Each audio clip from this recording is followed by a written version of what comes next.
Good morning, everyone. This is Steven with SG Saber Design, and today I've got something a little bit different. This is mostly a overview or a walkthrough for a chassis that I designed for Jacob for his Scrapflex. Okay, normally I wouldn't do a video, but this one I designed a little bit different, and I thought maybe just a quick run through, just a walkthrough on the installation process on this one might be handy. Does come in two pieces here. Did that to make wiring up the speaker pod a little bit easier. So let's start down here. So you wanted a Smuggler's Outpost speaker to fit. This is an Elite. The dark side will fit just the same. So what you're going to need to do is, before you do that, you're going to run both your speaker wires and your pixel ring wires up through here from your chassis, and you can see this is your pixel ring. So you've got your input, and then you got your positive and negative.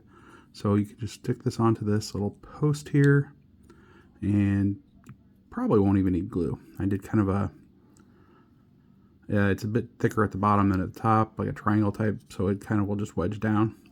But I would probably put a little drop of glue on there. So you can run your wires down through here into there, and they will go in. So as you're installing it, I would put these together. Bit of super glue or E6000 probably would be best behind the speaker, like on these tabs here. And once it's wired and glued in, you'll have 5 wires coming out of here.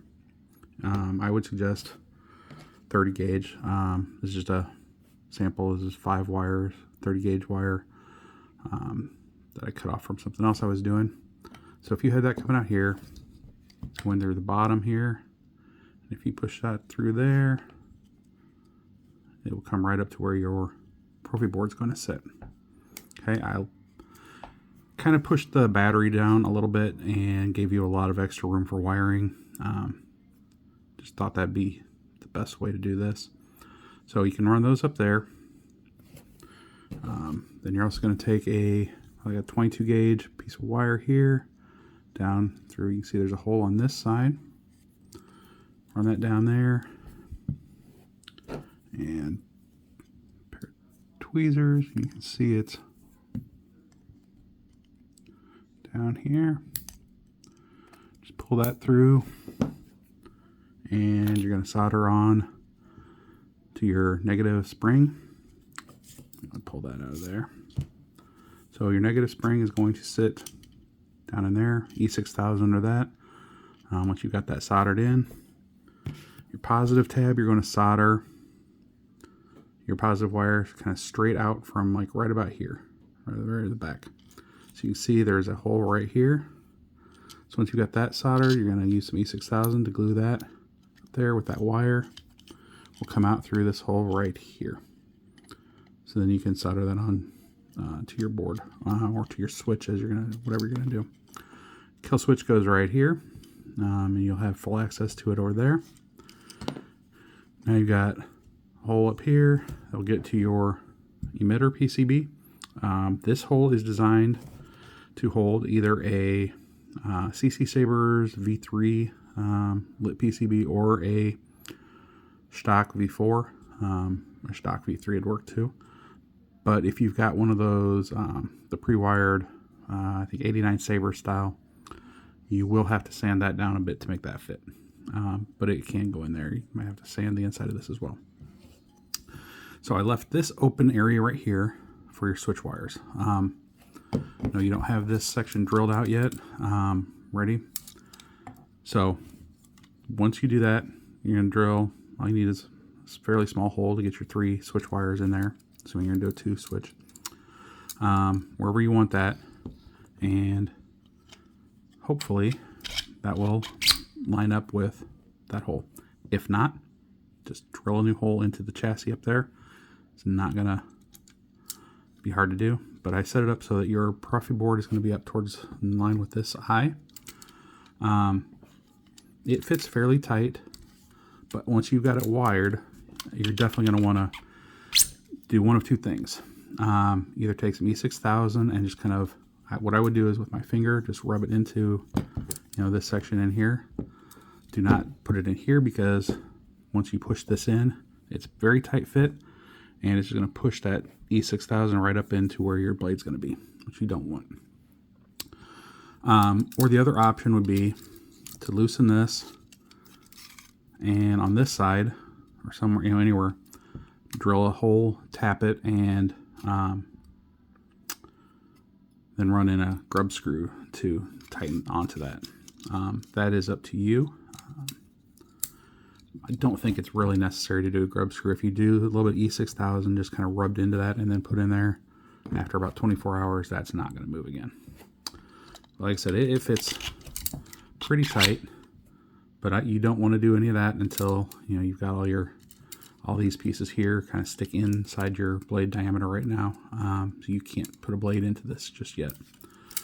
So your Bruffy board, I set in a little deeper than usual just to make it snap really good.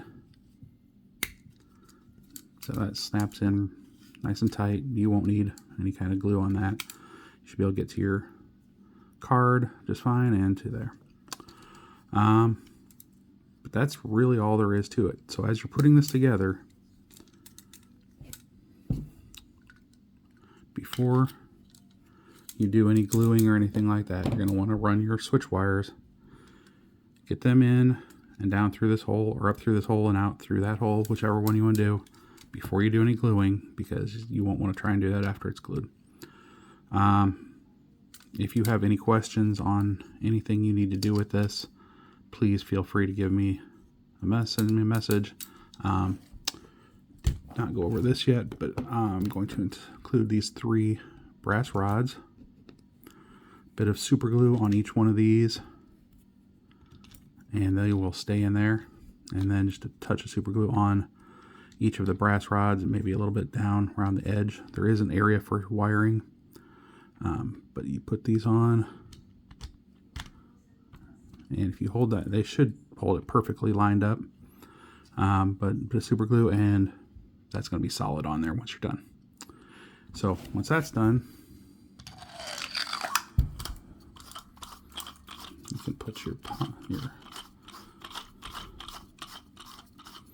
and though I don't have a pommel for this, you can see there's your ring, your LED ring, and that should look pretty spectacular through whatever pommel you have down here. All right, this is, I think, the first time I've ever done a speaker at this 45-degree angle. I did wire it up onto my test rig, not with this speaker specifically, but I had it wired up and slid it in there, and it sounded great. Could not tell it was at a 45, so that may be an option going forward for some other things, to, especially with one. This is a large diameter here. Without doing the pixel ring, probably could have got a 31mm speaker into this one, but there would have been absolutely no way to get the wires passed for this pixel ring. So Jacob, if you have any questions, just let me know, and I will be getting this in the mail to you today. Thank you, everyone.